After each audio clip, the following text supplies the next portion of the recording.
¿Qué tal? Buenos días, bienvenidas y bienvenidos a esta sesión del Diplomado en Derecho Procesal Constitucional. Esta mañana les presento al profesor Humberto Pineda Acevedo. Él estará a cargo de esta primera parte de la jornada de este día. Y para tal efecto también haré alusión a algunos aspectos curriculares que son importantes siempre tenerlos identificados. Él estudió la carrera de abogado en la Escuela Libre de Derecho con la presentación de la tesis La decadencia del primer imperio mexicano y el levantamiento de la República Federal, breve estudio jurídico, obteniendo una mención especial por su examen profesional sustentado. Estudió la maestría en Derecho Constitucional en la Escuela Libre de Derecho con el trabajo de tesis Legitimidad constitucional de la corona británica en el siglo XX, reflexiones jurídico-políticas en torno a la reina Isabel II, de 1952 a 1953, obteniendo 2 menciones especiales por la tesis y por el examen sustentado. Cursó una especialidad en Derecho Constitucional titulada Alta Formación en Justicia Constitucional y Tutela Jurisdiccional de los Derechos en el Departamento de Derecho de la Universidad de Pisa, Italia. Entre 2014 y 2020 trabajó en la Escuela Libre de Derecho como director de la Biblioteca Felipe Tena Ramírez, además de ser editor de la revista de investigaciones jurídicas de la misma institución entre 2018 y 2020. Ha sido profesor en la Escuela Libre de Derecho y en el Instituto de la Judicatura Federal, así como en la Universidad Latina de América en Morelia, Michoacán. Cuenta con publicaciones que versan principalmente respecto de la materia Historia Constitucional. Y en esta mañana va a compartir con nosotros el tema Un nuevo análisis de la interpretación constitucional en Marbury versus Madison, la Constitución y los derechos a salvo. Tiene el uso de la voz el profesor Humberto Pineda Acevedo. Bienvenido, Humberto. Hola, doctor, ¿qué tal? Muy buenos días. Pues le agradezco mucho la invitación al diplomado y para dar esta sesión de pues, prácticamente un par de horas. Y pues bueno, con un tema que pues estaremos de alguna manera actualizándolo, que ya pareciera muy repetitivo porque ya está sumamente estudiado, pero buscándole una nueva arista que espero que los que estén conectados y los que puedan verlo, pues les pueda ser de utilidad, sobre todo para lo que vayan a hacer sobre algún trabajo o sobre cualquier cosa, ¿no? Adelante, Humberto. Gracias, doctor. Perfecto. Pues muy buenos días tengan todas y todos ustedes. Espero que se encuentren bien el día de hoy, en esta mañana, un poco nublada por acá en la Ciudad de México. El tema de hoy que quiero compartir con todos ustedes, que quiero que charlemos, es sobre, lo titulé de alguna manera de la siguiente forma, como un nuevo análisis de la interpretación constitucional en Marbury versus Madison, con un signo de interrogación o como con una fórmula de interrogación, como si la Constitución y los derechos se encuentran a salvo, porque veremos que en este caso particular, en este caso clásico del derecho procesal constitucional, el razonamiento jurídico, al final del camino, la consecuencia, el producto, es o consistió en que el proceso está por encima de los derechos, es decir, o ciertos principios constitucionales. Bueno, antes de entrar al caso de lleno, me quisiera dedicar esta primera hora a dar un poco el contexto político, porque al final del camino lo que vamos a ver, o mi intención es que ustedes puedan ver que no solamente se trata respecto de algún análisis jurídico o de un análisis puramente constitucional, sino más bien se trata también de un análisis político, porque la resolución, a pesar de que da pie a pensar de que obviamente es una resolución histórica con fines constitucionales, con fines jurídicos, la resolución, su razonamiento o la manera de pensar de aquel John Marshall es netamente y puramente política, a pesar de que marque la consecuencia como de que se forma o se conforma un tribunal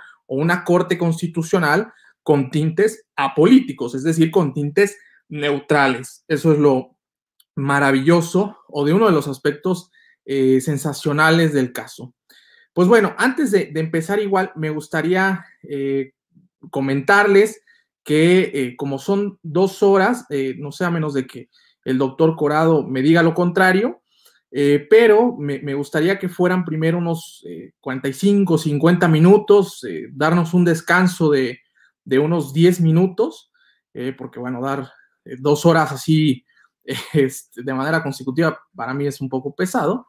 Entonces, dar un descanso de unos 10 minutos, un tipo break, y después de esos 10 minutos, a la segunda hora, terminamos el tema y pues obviamente todas las preguntas que tengan todas y todos ustedes, por favor, háganmelas saber y con gusto las contestaré, ¿no? Y si hay alguna que no puedo contestar, pues obviamente la podremos estudiar más adelante, ¿no? Bueno, pues resulta que ustedes recordarán que el caso de Marbury versus Madison se ubica por allá de los años entre 1801 y 1803. Es decir, a la Corte Suprema de los Estados Unidos llega este caso a finales de aquel 1801 y lo resuelve o lo termina resolviendo la Corte hasta el mes de febrero de 1803.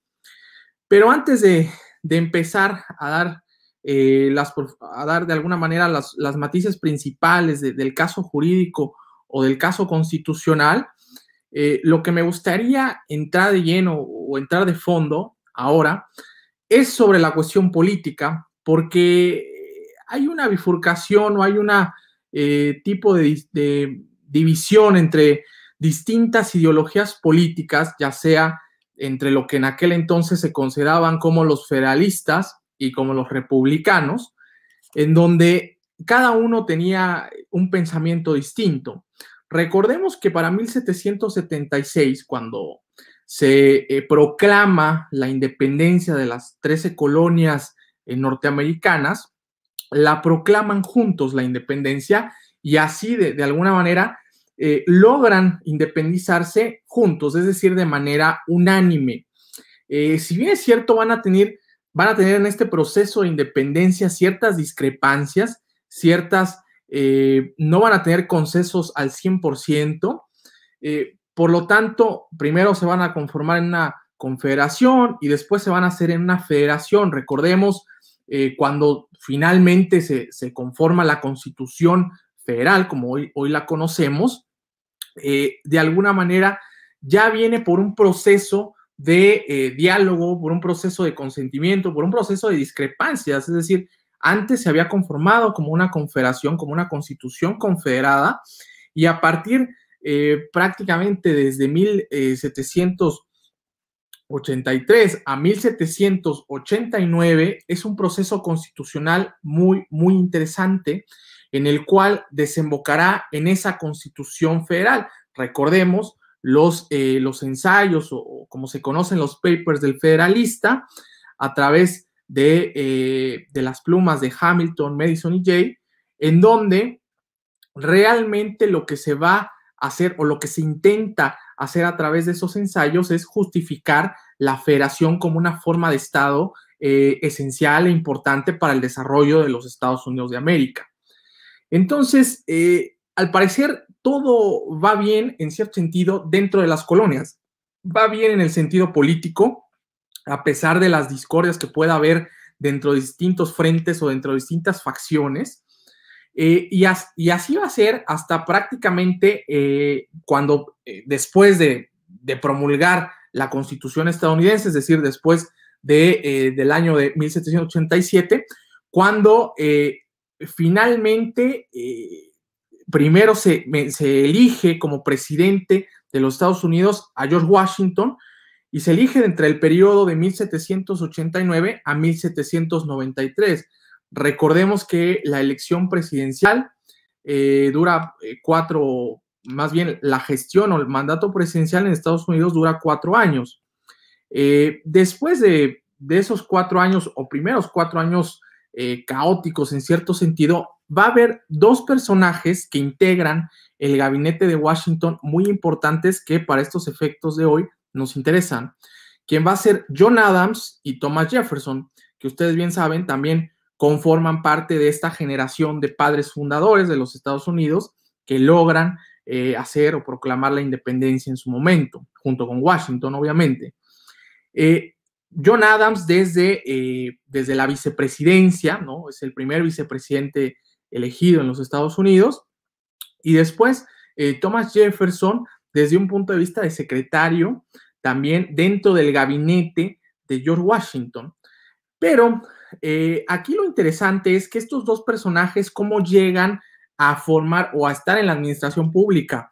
Obviamente, además de tener el gran logro de haber proclamado la independencia, está precisamente algo fundamental, que es su desarrollo político profesional. Vamos por partes. Primero, de manera muy general, obviamente lo voy a mencionar, pero es importante para el tema y ya verán por qué. John Adams, en primer lugar, se conforma o se forma más allá de, obviamente sabemos todos nosotros que en primer lugar fue un abogado de Massachusetts y estudió en Harvard, pero más allá de su formación jurídica en primera instancia, lo que lo va a consolidar o lo que lo va de alguna manera a catapultar en la administración pública es su desarrollo político grandioso que ni siquiera lo tiene en los propios Estados Unidos de América, es decir, ni siquiera lo tiene en las propias colonias independizadas, no, sino que es en el exterior, porque recordemos que uno de los aspectos fundamentales para que Estados Unidos consolidara su independencia fue precisamente que buscó a través de distintos mensajeros, por decirlo así, a través de distintos emisarios políticos, el reconocimiento internacional de su independencia,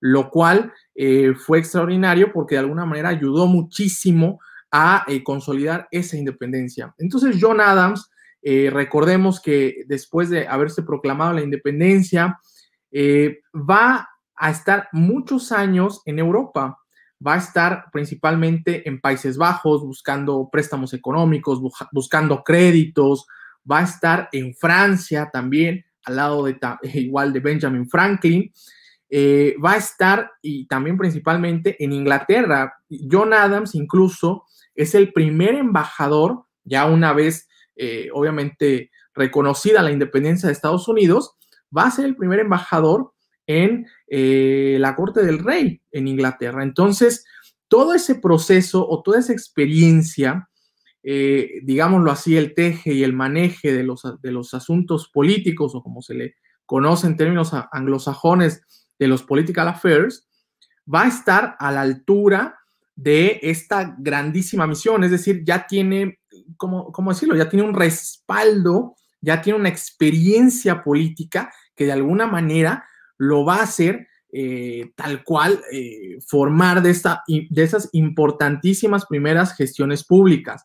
Por otro lado está Thomas Jefferson, un Thomas Jefferson obviamente que está más, de alguna forma tiene una prosapia de alguna manera aristócrata, es decir, es una persona que es de dinero, que es de Virginia, recordemos allá su granja o su finca que era Monticello, entonces de alguna manera también se va a conformar durante todo su proceso de aprendizaje político, de igual manera en Europa, es decir, Thomas Jefferson principalmente va a radicar en Francia, donde al lado de Benjamin Franklin y de John Adams van a estar en la corte de Francia buscando necesariamente el reconocimiento de la independencia de Estados Unidos y sobre todo en un primer lugar o en una primera instancia la alianza de los franceses en contra de la Gran Bretaña o en contra de el hoy Reino Unido. Entonces, de alguna forma va a conformar esta experiencia, es decir, tiene dos personajes centrales en la administración Washington que le van a ser de mucha ayuda. Pero hay otro personaje muy importante, que es el secretario de la Tesorería y que es uno de los más importantes durante ese periodo, que es Alexander Hamilton, que Alexander Hamilton es de alguna manera no me gustaría usar la palabra intelectual, pero sí tal vez el motor o el real conductor de la maquinaria política de los Estados Unidos desde la gestión de Washington. Es decir, si bien es cierto, Washington era el presidente, era el líder ante la ciudadanía, no quisiera decir, pero el líder carismático, Alexander Hamilton es el que estaba detrás de todas las políticas de George Washington. Y a Alexander Hamilton no le caía nada bien John Adams. ¿Por qué? Porque obviamente disentían entre distintos puntos de vista político y además en ese momento ser secretario del gabinete tenía más responsabilidades y una muchísimo más importancia que ser vicepresidente. Es decir, el vicepresidente, por ejemplo, y asimismo John Adams lo ha narrado en sus diarios, que él se sentía de alguna manera, no utiliza la palabra inútil, pero sí se sentía un poco rezagado o un poco relegado, porque decía, funciones constitucionales, funciones políticas, no las tengo. Es decir, soy simplemente alguien que puede servir en un momento determinado si el presidente llega a faltar. Entonces ahí puedo intentar hacer algo como un presidente sustituto o un presidente provisional tal vez. Pero realmente Hamilton, por ejemplo, tiene prácticamente todo el presupuesto de la federación, tiene la tesorería a su cargo, entonces es un puesto muchísimo más importante. ¿Por qué lo digo esto de esta manera? Porque entre todos esos conflictos que se derivan en estos primeros años, sobre todo en esos primeros 4 años, van a ser de suma importancia para conformar las dos facciones políticas que les comentaba al principio de esta sesión, de los federalistas y de los republicanos.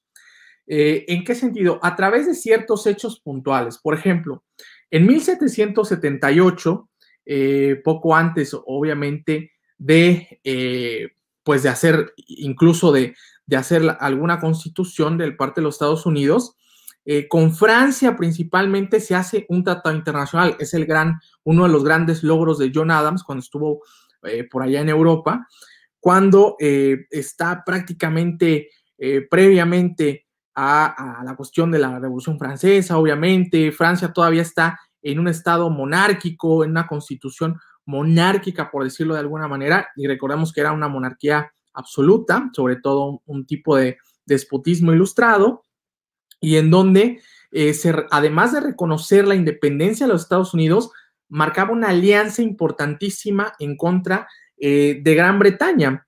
Por lo tanto, de alguna forma, Francia era el principal aliado de los Estados Unidos de América. Pero para 1783 se hace un nuevo tratado. ¿Con quién? Con Gran Bretaña. Y aquí esto es muy importante porque es el primer tratado internacional que hace entre los Estados Unidos de América, ya como un estado independiente, por decirlo de alguna forma, con la Gran Bretaña, en donde, además de reconocer la independencia, forjan un lazo de amistad, pero sin dejar de reconocer la primacía de las relaciones políticas con Francia. ¿Qué va a pasar después? Bueno, ya durante el primer mandato de George Washington, ya como presidente, entre 1789 y 1793, ¿qué sucede? Hay un evento relevante, importantísimo, que va a pasar en Francia, que va a ser la Revolución Francesa, obviamente.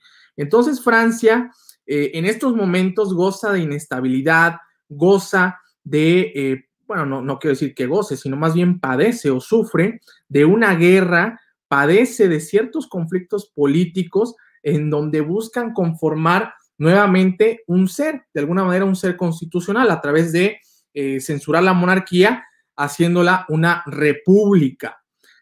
Por lo tanto, a través de esto, George Washington, junto con su gabinete, va a pensar o intentar pensar, zafarse de alguna manera, de este tratado internacional que tienen con Francia, de aquel tratado de 1778. ¿Por qué? Porque Estados Unidos apenas se está conformando como una nación. Entonces, ayudar en una guerra a Francia era muy peligroso en ciertos sentidos. ¿Por qué? Porque depende a qué bando ibas a ayudar, depende a qué facción política y además, otra cuestión muy importante, el dinero, el presupuesto. Es decir, Estados Unidos ni siquiera tenía una marina en términos formales, es decir, no había barcos ya establecidos, no había un ejército, no había una milicia tal cual. Venían de una guerra todavía, es decir, estaban saliendo de un proceso revolucionario e inmiscuirse en otro, pues era sumamente peligroso y posiblemente dañino. Por lo tanto, una vez que George Washington, después de en 1792, cuando se hacen las elecciones nuevamente para presidente, le proponen ser nuevamente que sea presidente, aunque George Washington se la piensa muchísimo porque tiene el miedo de que tal vez se que pueda confundir con un tipo de dictadura, y en este miedo o en este temor, de alguna manera reflexiona y acepta otros 4 años más, es decir, tratar de pues ser candidato y ser elegido una vez más. Resulta que gana las elecciones para un nuevo periodo y este va a ser de 1793 a 1797. Entonces, durante 1792, una vez resueltas las elecciones, una vez que Washington gana y una vez que Washington está de alguna manera más tranquilo en el devenir político, pues resulta que va a lidiar o va a mandar a un personaje muy importante que es John Jay, uno también de los redactores del federalismo, recordarán ustedes, o de los papers del federalista, en donde va a tener un papel fundamental en Gran Bretaña para ratificar el Tratado de Amistad o ese Tratado de Reconocimiento de la Independencia de los Estados Unidos de 1783. Y bueno, ustedes recuerdan que lo mencioné hace unos momentos.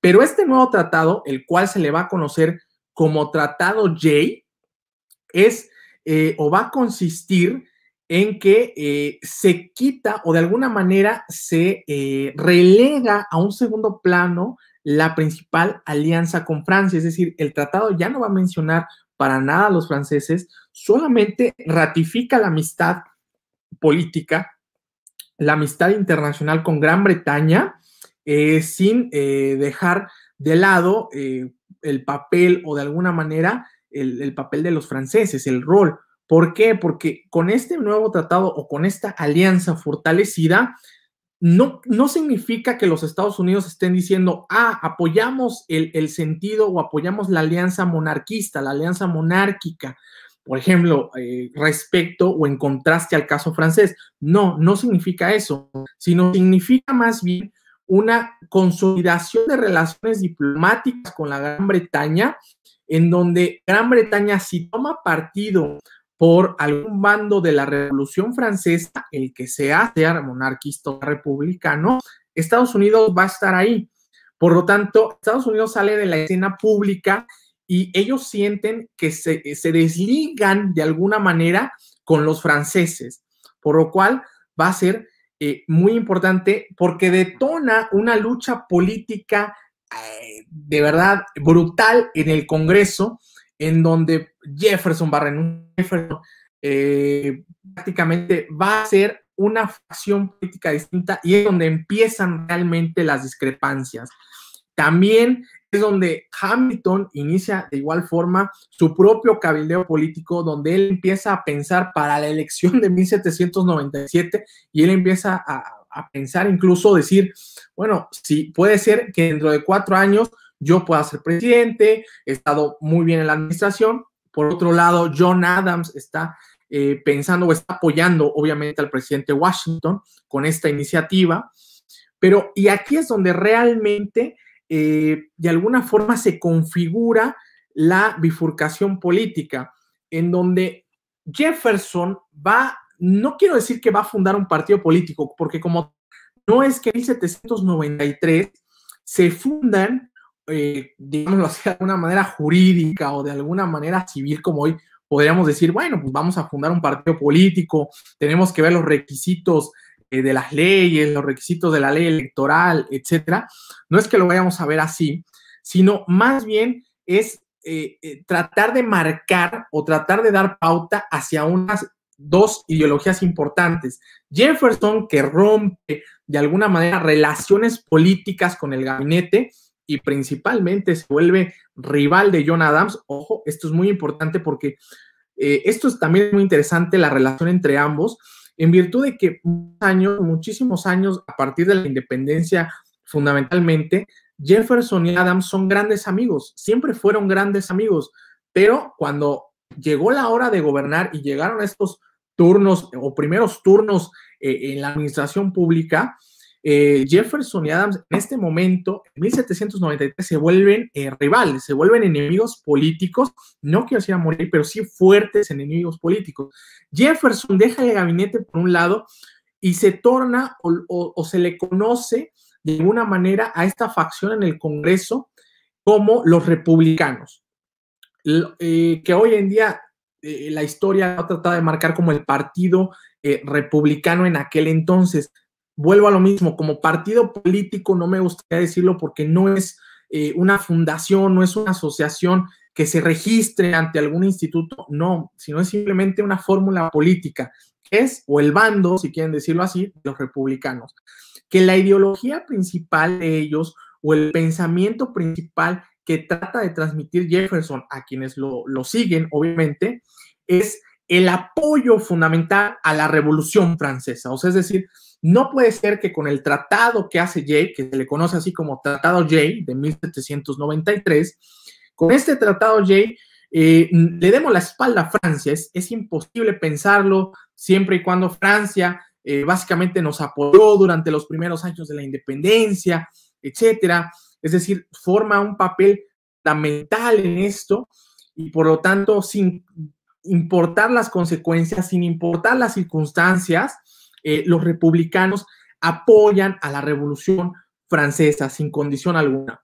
Y por lo tanto, del otro lado va a estar principalmente John Adams, que va a ser el bando que se le va a conocer como el bando de los federalistas, y donde atrás de John Adams va a estar Alexander Hamilton, que en estos primeros años va a jugar un papel o va a intentar jugar un papel fundamental, sobre todo en la ideología de esta fórmula o de este bando político, al intentar ambos, ellos, y transmitir lo que significaba el federalismo, es decir, en primer lugar, obviamente, apoyar el sistema de Estado o la forma de Estado de la federación, pero respecto al tratado, obviamente, apoyar ese tratado, es decir, estamos del lado de Gran Bretaña, queremos consolidar nuestra relación diplomática, nuestra relación política, y aquí es donde se le tacha mucho a John Adams, al menos por parte de Jefferson lo tachaba mucho, de monarquista. ¿Por qué? Porque siempre John Adams está del lado de Gran Bretaña, está del lado de la corona, está del lado de la corte, incluso en la prensa en aquellos años de los Estados Unidos salía o se publicaba que Adams quería ser rey, ¿no? Pero no, al final del día no es que fueran monarquistas, no es que apoyaran la monarquía en la Gran Bretaña, si de eso lucharon muchos años atrás a quitarse de encima a la Gran Bretaña por ciertas circunstancias políticas, no es lo que quería John Adams, sino simplemente lo que buscaban los federalistas o lo que se intenta transmitir por parte de Adams y obviamente también por parte de Hamilton es apoyar, si bien es cierto, se apoya a la Revolución Francesa. ¿Por qué? Porque recordemos que tienen una formación jurídica anglosajona, es decir, una formación constitucional en el sentido de que la Gran Bretaña es el mejor ejemplo para describir esa lucha incansable de la reivindicación de los derechos y de las libertades de los hombres a lo largo de muchísimos años, si queremos decirlo, desde prácticamente el siglo XIII. Entonces, en esas condiciones, es un apoyo a la Revolución Francesa, pero de manera condicionada, siempre y cuando llámese monarquía, llámese revolucionarios, llámese robesperianos, llámese republicanos, quienes fueran o quienes estuvieran en los bandos, distintos bandos en Francia, todos ellos se apoya a la revolución, pero cuando se luche por los derechos de los ciudadanos, siempre y cuando se reconozcan esos derechos que obviamente durante la monarquía francesa se han visto reducidos, y si no es decir que a la nada. Entonces, en ese sentido, se conforma el bando de los federalistas. Por lo tanto, les aprecia o les apetece más hacer una paz o conformar una acción pacífica tanto con los franceses como con los británicos, con los ingleses. Entonces, de alguna manera, los federalistas conforman una visión política más neutral o más diplomática, por decirlo así, al contrario del bando republicano de Jefferson, en el cual es una fórmula o es una idea más radical, obviamente, es una idea en que vamos a apoyar la Revolución Francesa sin importar las consecuencias, etcétera. Es decir, viene esta visión también un poco painista, es decir, de Thomas Paine, ¿no? Recordemos que Jefferson era gran amigo de Thomas Paine, en donde, pues, a Thomas Paine no le importaba y en sus libros o en sus obras, lo más importante era derrocar a la Gran Bretaña y viva la República, etcétera. Es decir, es una visión más radical. Entonces, a partir de ese momento, se conforman estas dos visiones políticas y estas dos maneras de ver el ámbito público de los Estados Unidos. Bueno, transcurre entonces el segundo periodo presidencial de George Washington entre 1793 a 1797, y en 1796 viene la gran pregunta. ¿George Washington se reelegirá? ¿George Washington volverá a ser presidente? ¿Y esto por qué? Porque hay una cuestión muy importante aquí que hay que señalar, la cual consiste en que está peligrosamente, obviamente después del tratado, Francia está muy desgastada, muy aniquilada. Incluso los emisarios de Estados Unidos en Francia así lo hacen saber a Washington, lo hacen saber al Congreso. Está muy peligrosa, incluso hay un peligro, un gran riesgo latente. Francia puede invadir Estados Unidos o que distintos barcos se aproximen a las costas norteamericanas. Es decir, hay un gran peligro acerca de ello. ¿Y quién puede liderar esta nueva gestión o esta posible guerra? Pues George Washington. ¿Quién más, no? George Washington, el líder militar, George Washington, el líder de los ejércitos en la independencia, ejército continental, etcétera. Él es el guía, el que nos puede ayudar. Es decir, si vemos de alguna manera desde un punto de vista político, desde un punto de vista constitucional, un líder, entre comillas, caudillesco, es decir, caudillo, ¿no? A nuestra manera latinoamericana de ver los sucesos políticos a través de distintos líderes. Entonces, George Washington guarda la calma. Recordemos que los presidentes de los Estados Unidos en ese entonces podían reelegirse. Si querían reelegirse, no había limitación constitucional alguna. Por lo tanto, para aquellos años era posible o era factible una segunda reelección de George Washington para un tercer periodo presidencial.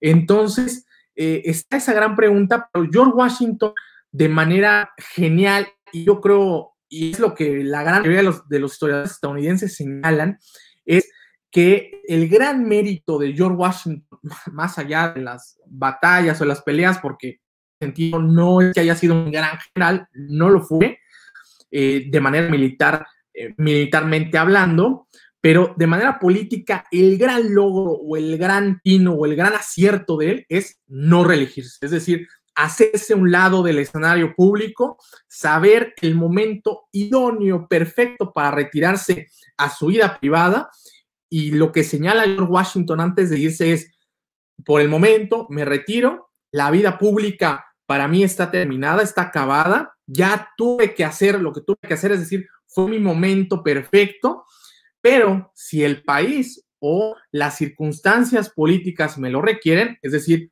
alguna posible invasión de Francia a Estados Unidos, entonces estaré aquí con el presidente que sea electo, sea elegido el próximo año. Entonces, George Washington marca un precedente importantísimo en Estados Unidos porque a partir de ahí marca una cierta costumbre política de que los presidentes no podían reelegirse 2 veces, solamente una vez.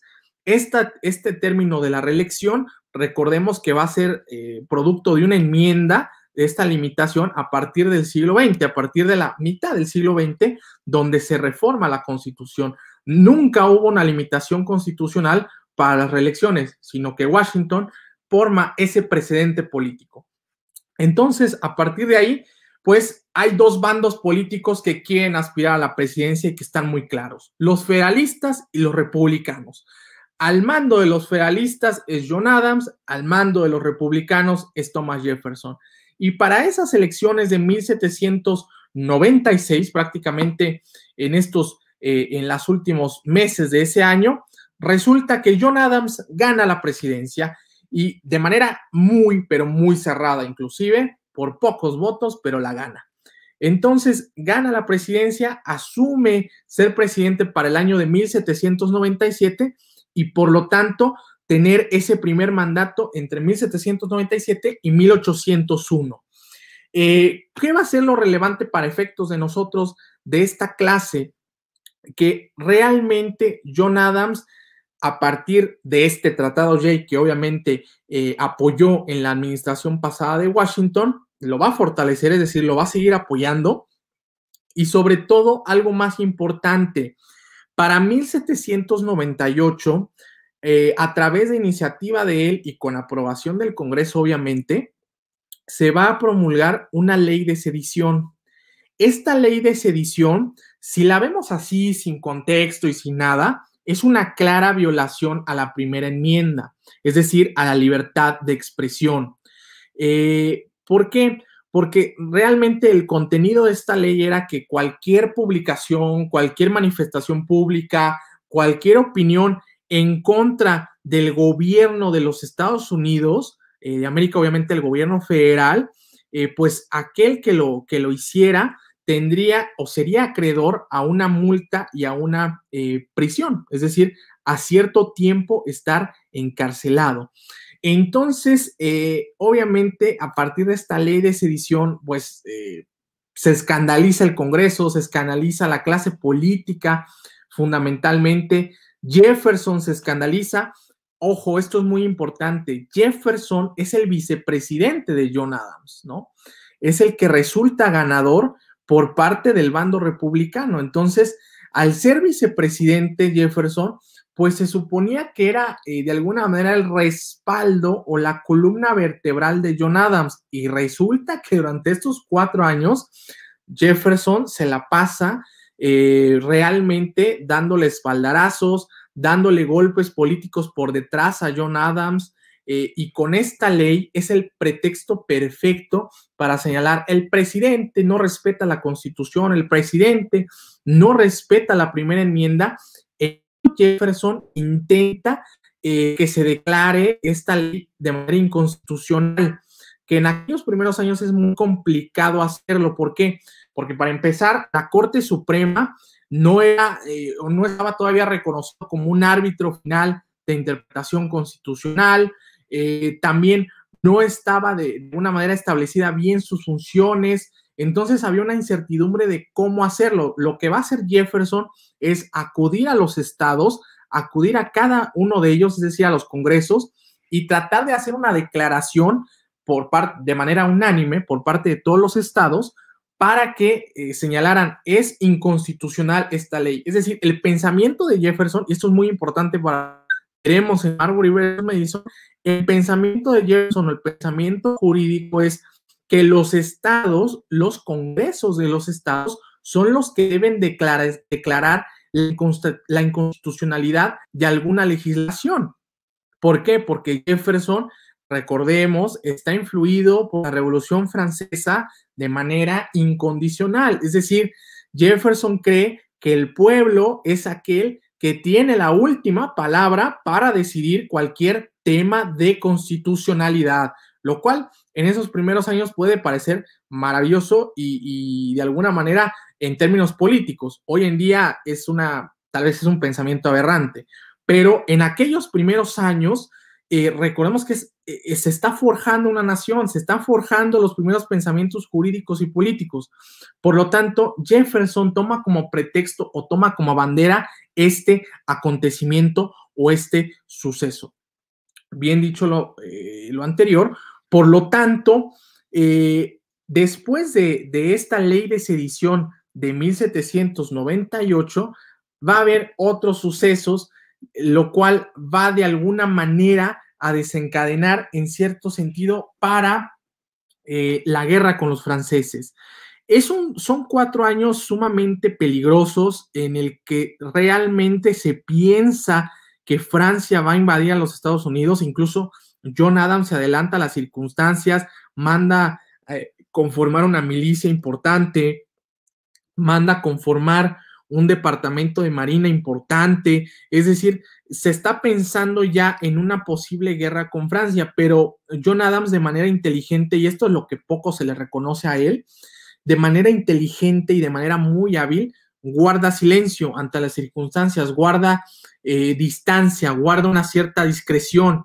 ¿Y a quién va a mandar a esa misión o a esa tarea importante? Y esto es lo que no mucho se menciona, es a John Marshall, que John Marshall por aquellos años es un personaje muy importante que está dentro de la administración de John Adams. Entonces a él lo manda de emisario político, de emisario diplomático a Francia para ver qué se puede llevar a cabo, si es posible algún arreglo amistoso, o si ya no es posible, o si ya los franceses nos tienen tachados de enemigos.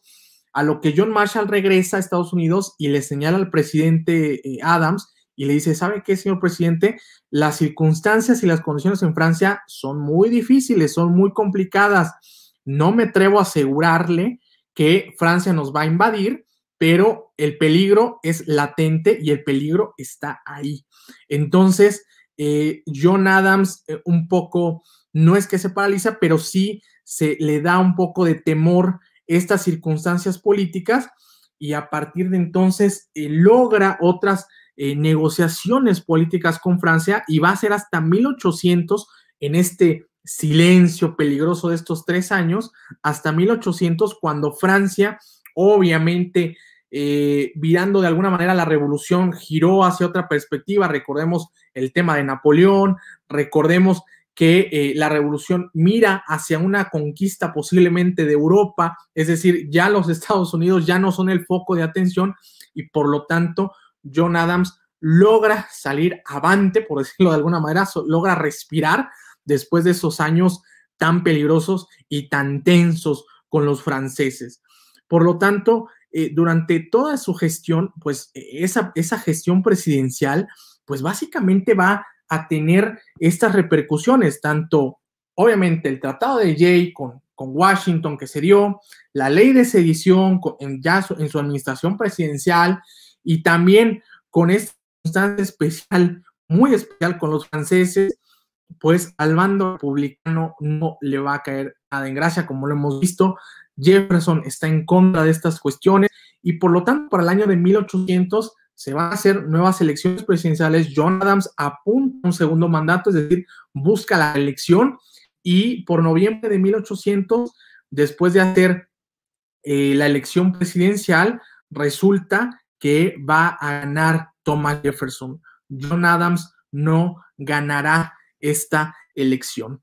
Y esta experiencia política nos deja también de alguna manera, y no sé si les interesaría saber, pero nos da una enmienda muy importante, que es la 12ª, la cual consiste para el año de 1801, ya en realidad, que antes, en los primeros años de gestión, en los primeros años electorales, de alguna manera el primer lugar le pertenecía al presidente, el ganador evidente de estas elecciones, y el segundo lugar le correspondía al vicepresidente, lo cual, pues, al ver las circunstancias tan peligrosas y tan circunstanciales políticas que se dieron fundamentalmente durante la gestión presidencial de Adams, en donde Jefferson, que resultó ganador o segundo lugar de esa elección de 1796, al ser vicepresidente y al ser contrario de la ideología política de Adams, pues entonces ya ven que le daba golpes políticos, le daba golpes bajo la mesa, o sea, es decir, para intentar evitar cualquier tipo de golpe de Estado a la presidencia, se reforma de alguna manera la elección o el procedimiento electoral estadounidense en las elecciones presidenciales y se conforma finalmente la fórmula electoral como hoy la conocemos, que es, por un lado, conformar presidente y vicepresidente, es decir, esa fórmula que gane conformarán el Poder Ejecutivo, y por otro lado, formar otra fórmula opuesta, que es la de presidente y otro vicepresidente. El que gane conformará la fórmula ganadora para formar el aparato ejecutivo. Entonces, esto es un cambio fundamental en la historia política de los Estados Unidos. A partir de ahí, entonces, podemos ver y podemos visualizar que ya está de lado y ya podemos contrastar lo que piensan los federalistas, lo que piensan los republicanos y cómo es que se dio el nacimiento de estas dos fórmulas políticas en los Estados Unidos, lo cual va a ser muy importante para el segundo bloque para entender el caso de Marbury versus Madison. Por lo tanto, si están de acuerdo, podemos guardar un pequeño receso de unos 10 minutos, si les parece bien. Regresamos a las 11 de la mañana y pues bueno, si está por ahí doctor Manuel, no sé si tenga algún problema al respecto. Ninguno, Humberto. Tomamos el break y nos vemos a las 11 para continuar. Perfecto. Gracias, doctor.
Bueno, después de este receso, este breve break, pues entonces retomamos la sesión. Nos quedamos precisamente en ver o en visualizar o en detectar las principales fórmulas políticas entre los federalistas y los republicanos. Y bueno, entonces John Adams pierde la presidencia a finales de 1800, como si, por ejemplo, hoy estuviéramos hablando de Biden y Trump, ¿no?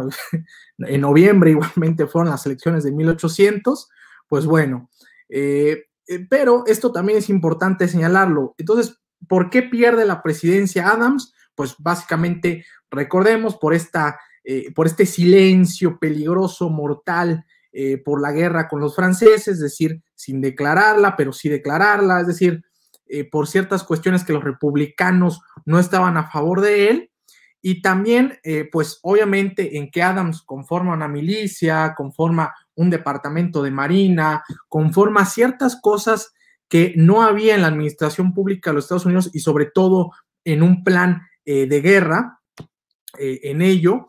Por lo tanto, de alguna forma, Adams va a subir impuestos, es decir, va a cargar impuestos a la federación y pues esto a la ciudadanía y bueno, principalmente por su método de elección indirecta y sobre todo en esos primeros años, pues no les va a parecer nada a los congresistas, no les va a parecer nada a los representantes de los estados y por lo tanto un punto más negativo en contra de la administración de John Adams. Y otro factor indispensable que mencionábamos, Alexander Hamilton. Si Alexander Hamilton, bien es cierto, era miembro del Partido Federalista, pues bueno, pues en esta ocasión su apoyo político y todo su respaldo que él tenía, pues va a ser ahora a favor del otro candidato, Thomas Jefferson.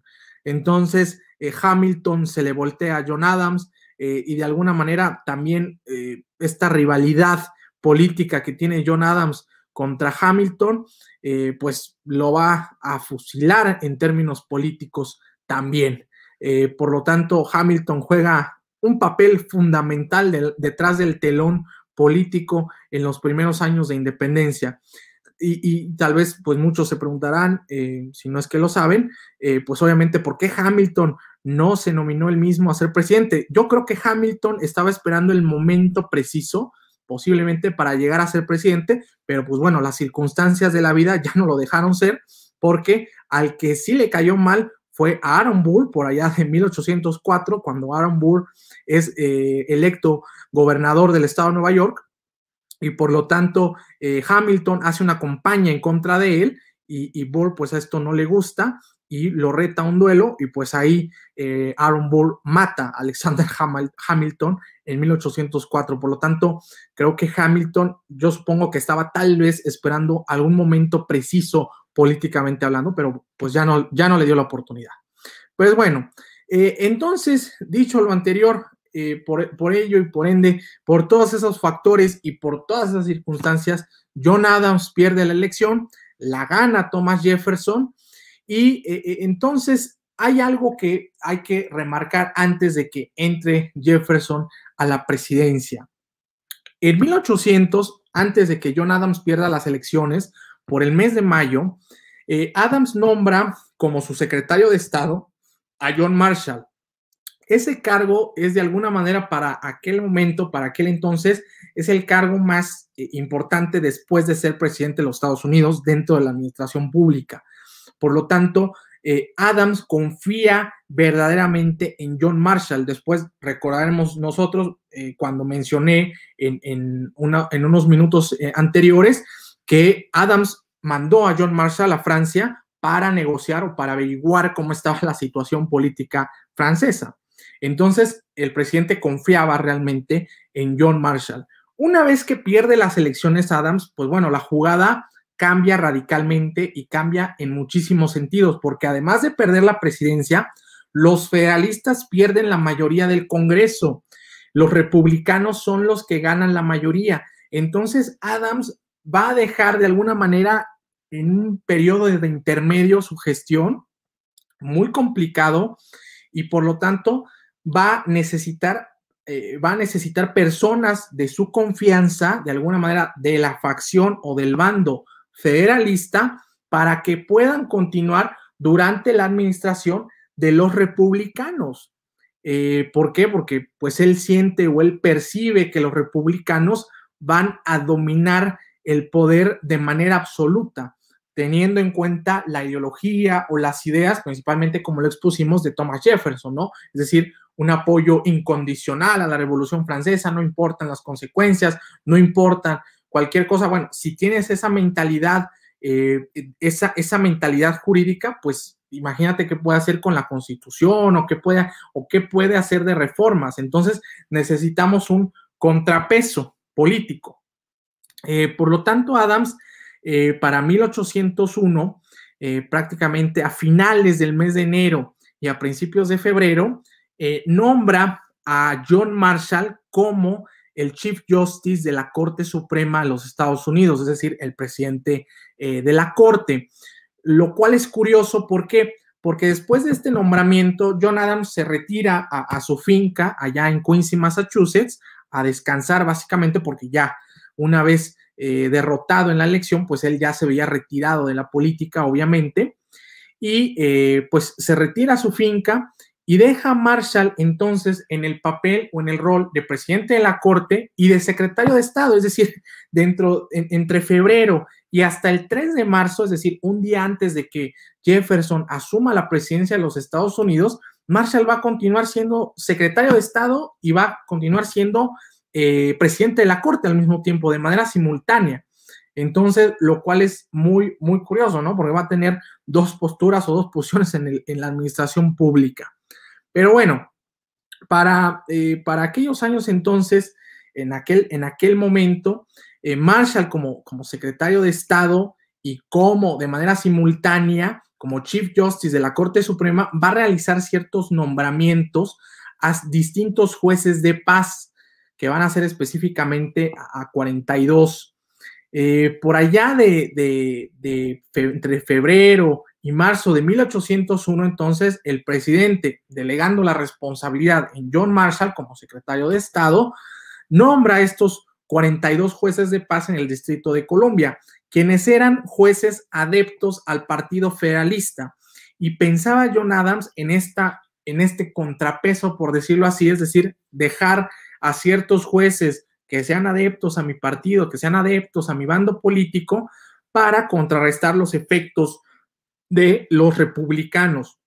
Y viene aquí el mito de los midnight judges o los jueces de medianoche, en donde dicen, bueno, los nombramientos los hicieron el 3 de marzo en la noche y los repartieron y todo esto. No es cierto, o sea, eso es un mito, porque no todos los nombramientos se hicieron ese día, el 3 de marzo, es decir, ya desde semanas previas, incluso desde febrero, se habían empezado a gestionar los nombramientos, solamente que los últimos los envía John Marshall precisamente el 3 de marzo de 1801.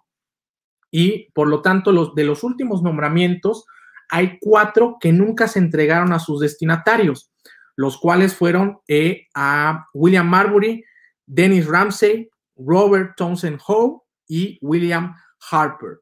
Estas personas que fueron designadas por el presidente Adams para ser jueces de paz, nunca les llegó sus nombramientos, nunca les llegaron. Entonces, por lo tanto, ¿por qué no se les entregaron estos nombramientos? Pues hay 2 hipótesis principales, las cuales en su momento un estudioso de este tema, quien fue Archibald Cox, que dijo que puede ser porque John Marshall no los entregó simplemente por descuido o por negligencia, no los haya enviado. Otra hipótesis que señala es la que su hermano de John Marshall, quien también trabajaba en la oficina de la presidencia, quien era James Marshall, era hermano de John, no entregó todas las comisiones por un descuido, porque no le dio tiempo, etcétera, por lo que los nombramientos simplemente los olvidó en la oficina.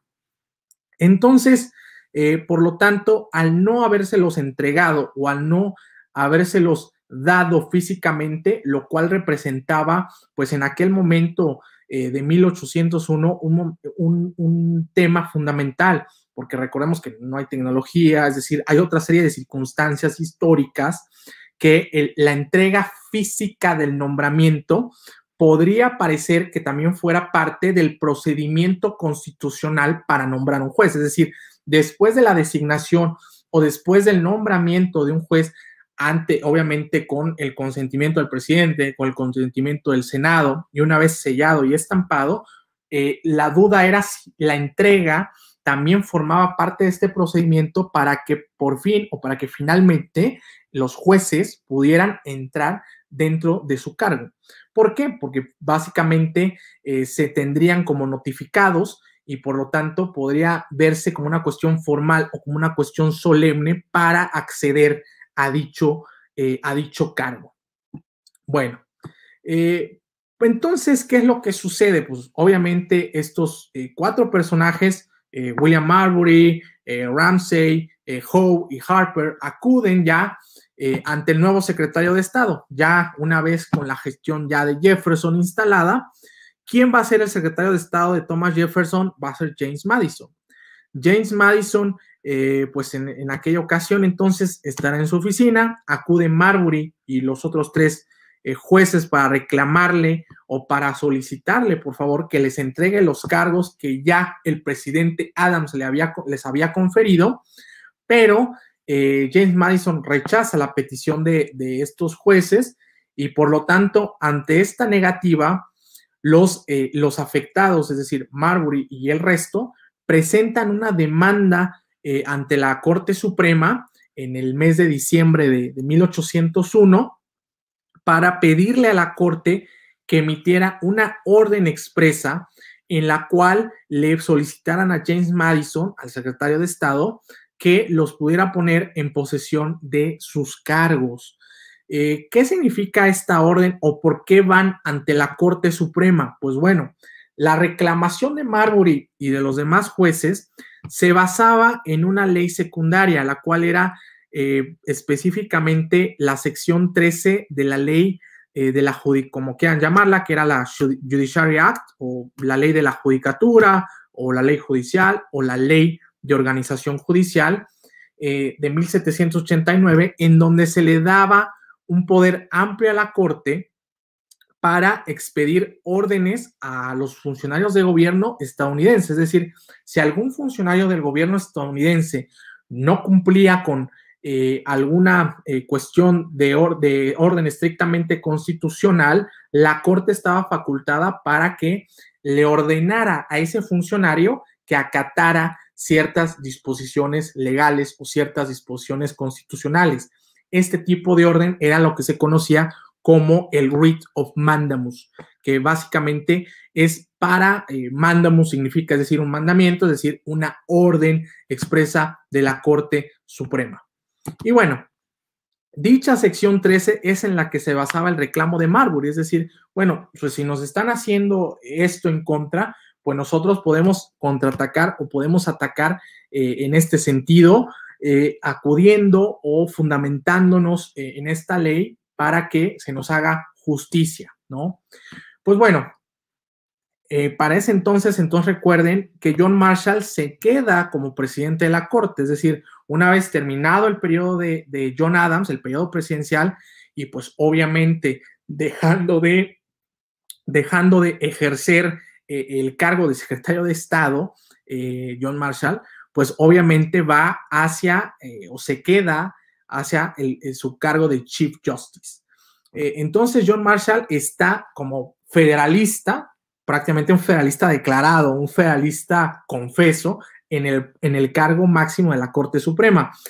Para aquellos años, pertenecer a la Corte Suprema o ser un justice no significaba o no era relevante en términos políticos, porque la Corte no se sabía realmente sus facultades, a pesar de las facultades que podían estar dispuestas o expresas en la misma Constitución, no era un poder relevante, es decir, incluso parecería mejor que un justice podría estar en alguna corte estatal, es decir, en algún tribunal estatal donde podría tener mayor injerencia en términos políticos, por lo que para 1801 la Corte Suprema se le consideraba como un tipo de adorno político inclusive, es decir, no tenía un papel real o una función real. Eso es importante destacarlo.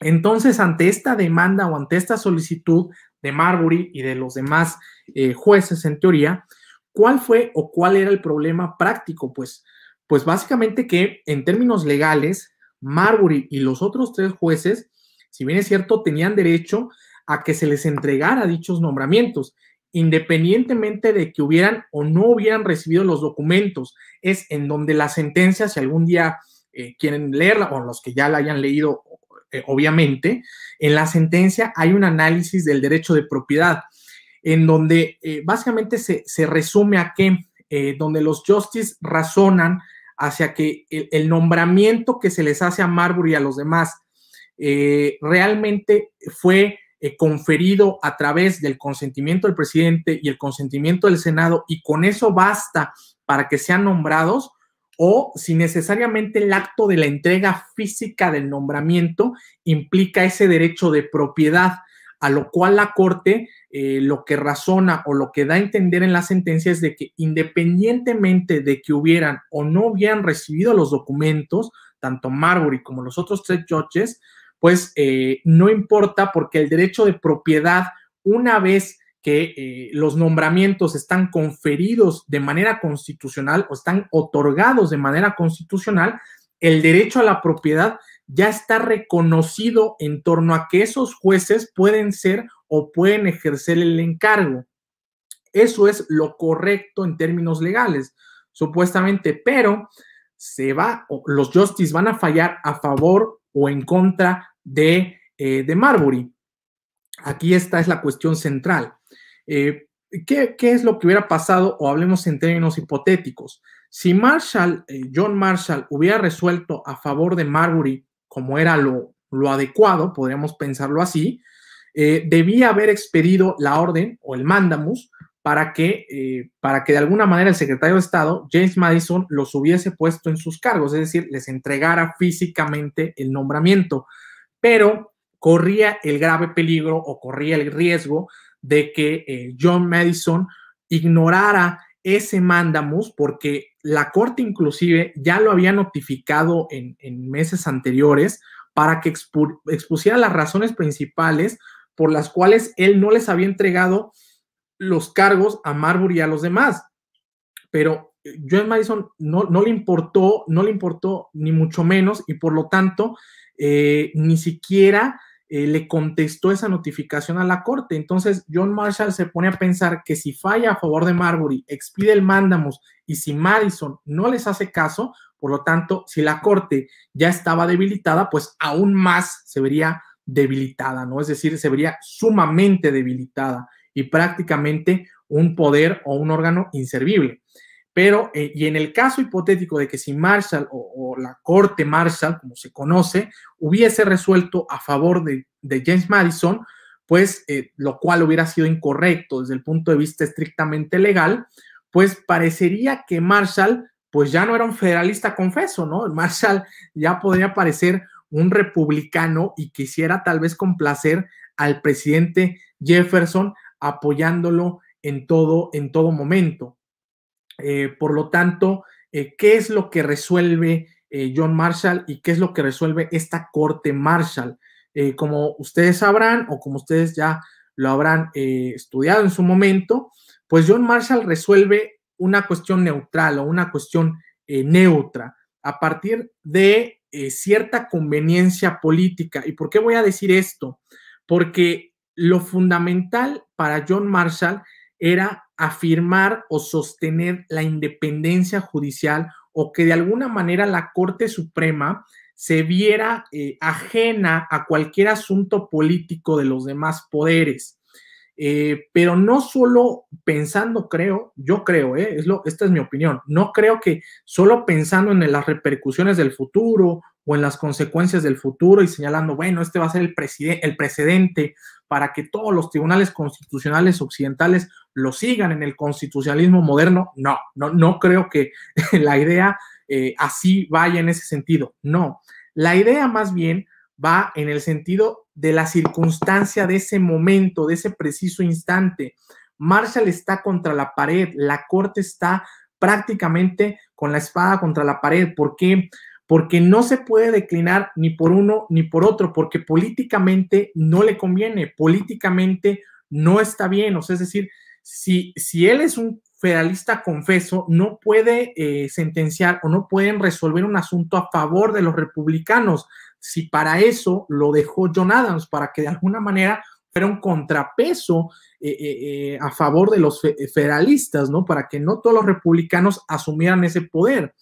Entonces, el razonamiento que van a encontrar va a ser que en esa sección 13 de la ley secundaria de esta ley de organización judicial, si bien es cierto que señala que la Corte tendrá la facultad de emitir cualquier orden contra las personas que tengan la autoridad federal de los Estados Unidos y para que cumplan ciertas disposiciones, se va a entender que esa facultad para hacer o para declarar un mandamus prácticamente lo tiene la Corte para hacerlo en una jurisdicción original o una jurisdicción de primera instancia, lo cual hacia ahora que acabe la exposición veremos en una pequeñísima presentación que hice el artículo, cómo está redactado expresamente, porque la interpretación que le podamos dar no está muy claro. Es decir, lo que interpreta la Corte en esa disposición es, desde mi punto de vista, es a la conveniencia de la propia Corte, porque si bien es cierto, el mismo precepto se puede interpretar de manera distinta y de manera diferente. Lo que interpretó la Corte en ese momento fue que esas órdenes o esos mandamus se podían emitir en primera instancia o en jurisdicción original. Y lo que está establecido dentro de las facultades de la Corte en la Constitución, en aquel artículo 3º, en aquella sección segunda, segundo párrafo, señala que todos aquellos casos, los que no, obviamente los que no sean relativos a embajadores, a ministros públicos y cónsules, en todos los demás, la Corte va a ejercer una jurisdicción en apelación, es decir, en segunda instancia. Por lo tanto, la Corte interpreta que la sección 13 de la ley secundaria de la ley judicial es nula, y así lo declara. Es nula porque esta sección 13 le daba a la Corte el poder de emitir mandamus a los altos funcionarios federales, pero en jurisdicción de primera instancia, lo cual es contrario a lo que dice en la Constitución, que en la Constitución de los Estados Unidos establecía, o bueno, sigue estableciendo, que tal jurisdicción debe ser siempre en apelación, debe ser siempre en segunda instancia. Por lo tanto, ¿qué es lo que va a suceder? Que Marbury pues incurrió en una falla procesal, en una falla procedimental. ¿Qué es lo que se resolvió al final? Pues que la nulidad de la sección de esta ley secundaria, por ser contraria a la Constitución, el caso debía regresar o debía retornar hacia la primera instancia, hacia la jurisdicción original, para revisar el caso, y por lo tanto la Corte Suprema sería incompetente para conocer el caso y mucho menos para resolverlo. Por lo tanto, Marbury y los demás compañeros, los demás jueces, se quedaron sin remedio alguno contra la violación de su derecho legalmente otorgado, es decir, contra el derecho de propiedad. Si bien es cierto, porque esto es muy interesante en la sentencia, que legalmente le señala a la Corte el derecho de propiedad está comprobado, es cierto que tú eres juez de paz, pero nosotros como Corte Suprema, pues no es nuestro papel, somos incompetentes para conocer de ello porque la Constitución nos establece otra cosa. Entonces, lo cual resulta muy interesante porque se puede razonar como que la fórmula procesal constitucional, como obviamente como un medio de defensa de la misma Constitución, prevaleció por encima de los derechos. Más adelante, en jurisdicción original, le van a dar la razón a Marbury, pero lo que va a suceder es que nunca les entregaron sus nombramientos, es decir, nunca finalmente se les hizo eficaz el derecho a la propiedad. Por ello, ¿qué es lo que deciden o qué es lo importante que se deciden los jueces Marshall y los demás en esta Corte Suprema? Pues algunas dos cuestiones importantísimas, ¿no? Que es la facultad de revisar leyes y los actos de los demás poderes públicos, es decir, que se le adjudica a la Corte Suprema y que es lo que hoy en día conocemos como el Judicial Review, pero que de alguna manera también se complementa con otro aspecto relevante que viene de fondo en la resolución, que es el cual la Corte tiene la facultad o tiene el poder de nulificar o de invalidar dichas leyes secundarias si resultaban contrarias a la Constitución, como una función esencial de ese deber judicial, lo cual se puede traducir en dos conceptos importantes, lo cual es la interpretación constitucional, es decir, que la Corte Suprema detenta esa facultad de manera exclusiva, y por otro lado también el otro concepto que es la supremacía constitucional, en donde pues obviamente cualquier ley que resulte contraria a la Constitución,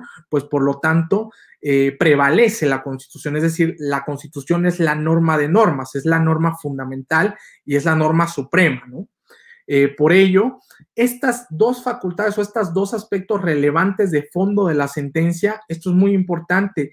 La Constitución no lo mencionaba nada, o sea, no mencionaba nada la Constitución al respecto, si se les otorgaba esta facultad, si se les otorgaba este poder. Y otra cuestión importante que resultó fue, como se los dije hace algunos momentos, fue respecto de esa independencia judicial y esa neutralidad política, porque con esta decisión o con este precedente tan fuerte, la Corte pasa a ser un árbitro final, un tipo de árbitro final de las decisiones importantes que se tuvieron en alguna controversia, es decir, tener la última palabra, por decirlo de alguna manera. Todo ese poder resumido en Marbury versus Madison, pues realmente no estaba en la Constitución, es decir, no estaba dentro de las facultades de la Corte. Y yo insisto, y esto es mi interpretación y es mi opinión, no significa que John Marshall quisiera a propósito sentar un precedente sobre decir o señalar, sí, claro, voy a sentar un precedente para el futuro y para señalar que el constitucionalismo moderno la revisión, la interpretación constitucional debe ser realizada por la Corte o un tipo de supremacía constitucional, un judicial review, para que los demás tribunales constitucionales occidentales sigan este precedente, no necesariamente por eso, sino por las circunstancias políticas. Vuelvo a lo mismo, más que hacer o este nuevo análisis que yo le llamo de interpretación constitucional, para mí es un análisis de interpretación política, porque de alguna forma, como lo he platicado a lo largo del primer bloque o en la primera hora, todos esos factores políticos o toda esa acumulación de acontecimientos políticos repercuten de manera directa en la decisión, en la resolución de Marshall. Es un caso muy importante porque de alguna manera va a fundamentar el papel de la Corte para la gestión de Jefferson, para la gestión presidencial. ¿Por qué? Porque Marshall, de alguna manera, al ser federalista, vuelvo a lo mismo, al ser un federalista confeso, necesitaba resolver de una manera que no vulnerara esos principios federalistas, que no vulnerara a su propio bando político, por lo tanto decide y señala, bueno, pues entonces mejor no resuelvo nada, es decir, no resuelvo algo dentro del fondo de Marbury, pero sí resuelvo algo conforme a las circunstancias políticas que están sucediendo. Por ello mencionaba que este caso es relevante también para mí, por este nuevo análisis de interpretación, en donde el proceso constitucional incluso está por encima del derecho a la propiedad, es decir, el principio de supremacía constitucional aquí se ve claramente de un lado sesgado, es decir, si bien es cierto, te reconozco tu derecho a la propiedad, pero no te lo hago efectivo. O sea, es una cuestión, una sentencia para mí un poco, si bien es cierto, relevante, pero paradójica en ciertos sentidos jurídicos, porque en términos constitucionales no nos puede, al menos a nosotros como de alguna manera nos hemos formado en una tradición constitucional occidental, incluso obviamente de características europeas continentales, no nos queda muy claro o no nos cuadra por qué se resuelve así de manera jurídica, de manera legal. Pues es que no se resuelve de manera legal, lo que se resuelve es de manera política, de manera muy hábil y de manera muy, pero sumamente astuta. Ahora, y otra cosa con la cual pues quiero concluir es con esta pequeñísima presentación que hice, que es un PowerPoint muy pequeño. Déjenme ver si lo puedo hacer en esta aplicación. Sí, creo que sí. Es un pequeñísimo PowerPoint. No sé si lo pueden ver ahora. Creo que sí, ¿no? No estoy seguro si lo pueden ver. Pero bueno, si lo pueden ver, realmente es sobre una cuestión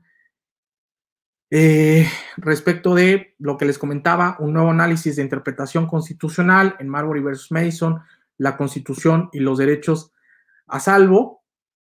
Y después, ¿qué es lo que pasa? Y este es el pensamiento que quiero con el que ustedes se puedan quedar, que es respecto de que la solución de la Corte Marshall, en este caso específico, consiste en que existió un pensamiento político anglosajón insular, es decir, herencia de la tradición británica en cuanto a civilidad e institucionalidad, por lo que se refiere a la neutralidad política de la Corte Suprema y por lo que los jueces son los facultados para interpretar y resolver un asunto. ¿A qué me refiero con esto? Recordemos que los estadounidenses tienen una herencia de pensamiento jurídico, una herencia de pensamiento político de los británicos, pues obviamente prácticamente son hijos de ellos en términos jurídicos, por decirlo de alguna manera, son herederos de esa tradición. Sabemos en la historia constitucional de Gran Bretaña que la civilidad y la institucionalidad son dos pautas importantísimas para conformar su constitución. Recordemos que la constitución británica no está codificada, es decir, se le ha considerado por muchos años como una constitución no escrita, pero que el término adecuado o el término mejor, de alguna manera mejor dispuesto en términos jurídicos, es constitución no codificada. A través de esto, de que pues John Marshall se saca esta resolución de la nada en señalar, pues es una neutralidad del tribunal, es una independencia, la Corte es la única facultad exclusivamente para interpretar y resolver un asunto, lo cual no estaba en la Constitución, no estaba expresamente en la Constitución estadounidense, es derivado del pensamiento político de John Marshall. John Marshall, recordemos, no era abogado. John Marshall no tenía un razonamiento jurídico. Creo que cursó por ahí de la preparatoria 2 semanas, si no mal recuerdo, 2 semanas un curso de derecho y eso fue todo. Lo que él leía o lo que él le gustaba mucho leer en su juventud era a Bracton, a Henry de Bracton, donde sabemos todos que fue un gran tratadista de Gran Bretaña, un tratadista constitucional excelso, en donde compila varias leyes del reino, una tradición constitucional importante, y por lo tanto Marshall, de alguna forma, con esa configuración o con ese pensamiento, resuelve en esa instancia. Es decir, si bien es cierto, no está en la Constitución, pero políticamente lo puedo adjudicar o lo puedo resolver así. No en un sentido despótico, obviamente, no en un sentido dictatorial, sino porque tiene la referencia británica de que al no estar un principio constitucional como son estos, interpretación, por ejemplo, o incluso un judicial review, al no estar en la Constitución estadounidense o al no encontrarse de manera expresa, de manera institucional y de manera política acorde a las circunstancias que en ese momento están sucediendo, pues puedo resolver de esta manera, ¿no? No hay nada que me lo impida, por decirlo de alguna forma. Entonces, en ese sentido. Y ahora bien, la otra parte de la resolución es un pensamiento jurídico europeo continental, lo cual no se ha mencionado o no se ha rescatado mucho en diversos textos que se han realizado. Siempre se ensalza la figura de John Marshall y de los demás por el sentido de, no, nosotros fuimos obviamente herederos de la tradición británica y aquí está la resolución Marbury vs. Mason, pero la resolución jurídica como tal no es en términos británicos, es una resolución política. Más bien, el pensamiento jurídico de la resolución es europeo continental en cuanto a que el razonamiento de John Marshall se deriva de una constitución codificada, es decir, John Marshall en la propia Constitución de los Estados Unidos, en su razonamiento, es ahí donde entra el fondo del asunto y dice, la ley secundaria o la ley de organización judicial es contraria a la Constitución federal, es contraria a la Constitución codificada y específicamente respecto de un artículo. Ese es un razonamiento europeo continental, no es un razonamiento británico. El razonamiento que tiene John Marshall es propiamente de un texto con papel, es de un texto moderno con un texto europeo continental, no es un razonamiento británico en esos términos. Por lo tanto, a pesar de que la Judicial Review y la interpretación, vuelvo a lo mismo, sean facultades exclusivas que se adjudica a la propia Corte sin que la Constitución lo determine de manera expresa en artículo alguno. Entonces, de alguna manera, si se compaginan los dos razonamientos de Marshall, tanto de corte británico como de corte europeo continental, me gustaría insistir que si bien es cierto, hay ciertos tintes jurídicos y ciertos matices en esa resolución, lo que más pesa es el término político.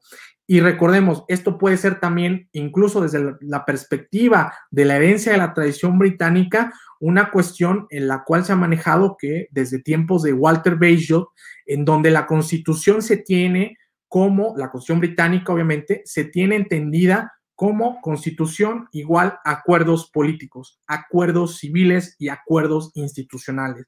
En esa medida se puede entender lo que John Marshall quiso decir o quiso señalar respecto de ciertas facultades que no estuvieron expresas en la Constitución. Y bueno, y después por aquí les puse la sección 13 de la Ley de la Judicatura, en donde les señalo y les hago mucho hincapié en que, sobre todo en lo subrayado, ¿no? Con tiempo, si quieren, después lo leen, que la Suprema Corte tendrá un poder para emitir órdenes, writs of mandamus, en todos los casos garantizados por los principios y los usos de la ley a los tribunales designados o a las personas que tengan cargos bajo la autoridad de los Estados Unidos.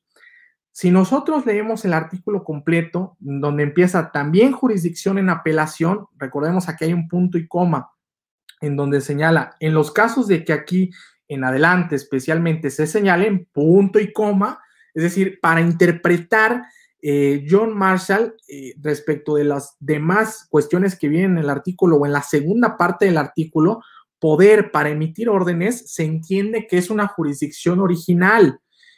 Por lo tanto, no se entiende de alguna forma como si fuera jurisdicción de apelación, lo cual si se lee y se lee el artículo, y es por ejemplo a mí lo que me pasaba cuando yo era estudiante, yo decía, bueno, lo leo y a mí no me queda muy claro, es decir, la interpretación de Marshall es una de las varias interpretaciones que puede haber respecto del artículo. Marshall o la Corte Marshall decidió esa interpretación. Y otra vez vuelvo a lo mismo, aunque no sé si a alguno les moleste, pero esa decisión de esa interpretación es una decisión política, ¿no? Fundamentalmente, de manera obvia.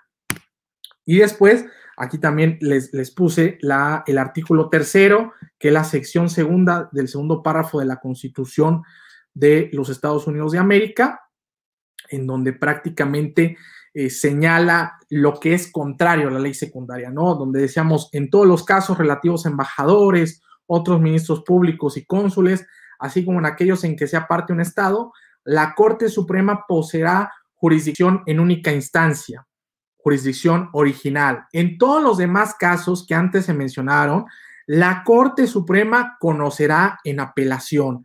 Y ahí es donde señala Marshall, ¿no? Pues si la ley secundaria me señala jurisdicción original y si la Constitución me señala jurisdicción en apelación, pues por lo tanto hay un choque.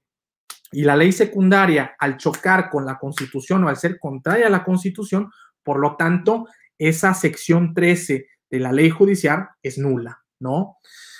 También en este mismo precepto constitucional no está tan claro porque más adelante vean lo que dice. tanto en cuestiones de hecho como derecho, con las excepciones y con arreglo a la reglamentación que formule el Congreso, es decir, con las excepciones de las leyes secundarias que pueda hacer el Congreso. Es decir, si la ley secundaria pone alguna excepción, por ejemplo, el caso del mandamus, pues puede ser constitucional también, ¿no? O sea, es decir, también respecto de una interpretación de este artículo no está muy clara, también resulta una interpretación ambigua. Es decir, había dos tipos de interpretación que hacer de este precepto y Marshall elige esta, es decir, que es una jurisdicción de apelación en donde debía de venir la cuestión del mandamus. Y por lo tanto, ya para terminar, lo que les platicaba hace algunos momentos, los aspectos relevantes más importantes es la judicial review y la supremacía constitucional y la interpretación constitucional, es decir, que la Corte desde ese momento se adjudica esa facultad de ser el órgano último en interpretar o lo que trata de decir la misma Constitución. Y recordemos también, por lo tanto, que resultan las repercusiones o en las consecuencias de ser un órgano de independencia judicial y de conformar una neutralidad respecto de los demás poderes públicos. Y pues ya para terminar, solamente pues les recomendaría ese par de libros. Si alguien quiere abundar o quiere ahondar más en el tema, el cual es muy apasionante, pues les recomiendo esos dos textos que a mí me parecen muy importantes, muy buenos, porque son, sobre todo, si bien es cierto, viene el análisis constitucional, el análisis jurídico, nos ponen a pensar en todas estas dudas que les he tratado de transmitir sobre la resolución, si bien es cierto, si tiene un razonamiento tal cual jurídico o más bien es un razonamiento político. Por lo tanto, para finalizar, solamente me quedaría decirles que pues muchísimas gracias por su atención y pues quedo atento a cualquier pregunta, a cualquier cuestión, a cualquier señalamiento que quieran realizar para estos efectos, ¿no? Humberto, muchas gracias. Tenemos un planteamiento de Héctor Garduño. Si sabes por qué el nombre enmienda de los artículos de la Constitución de Estados Unidos. Sí, ¿por qué? Porque, bueno, obviamente en el término anglosajón se llaman enmiendas o en algún momento se conformaron como amendments. En primer lugar, ¿por qué? Porque cuando se promulga la Constitución de Estados Unidos, por allá de 1787, básicamente no se señala ninguna cuestión respecto a los derechos, respecto a las garantías, respecto de qué va a suceder con algún medio de defensa constitucional. Por lo tanto, se promulgarán principalmente durante 1790 y 1791 las primeras 10 enmiendas, lo cual le conoce como the 10 Amendments, que es, o que se le conoce también en el argot histórico jurídico como el Bill of Rights estadounidense, es decir, los primeros derechos que se enmendaron, es decir, que se adicionaron, que se modificaron a la Constitución. ¿Por qué? Porque amendment es más bien como si fuera una adición, como si fuera una compostura hacia el pensamiento codificado. Esta idea de dónde deviene, igual manera de la tradición británica, recordemos que viene del Bill of Rights de la Revolución Gloriosa, el cual fue por allá del año de 1689, en donde se redacta una ley donde se reconocen ciertos derechos como la propiedad, la felicidad, se reivindica ante el rey en aquel entonces para los ciudadanos. Por lo tanto, se entiende como si fuera un tipo de enmendar el orden constitucional británico y por lo tanto estas primeras 10 enmiendas, trasladándonos al siglo XVIII, se entiende que se compone ese ordenamiento, pues en esta situación, en este ordenamiento constitucional codificado.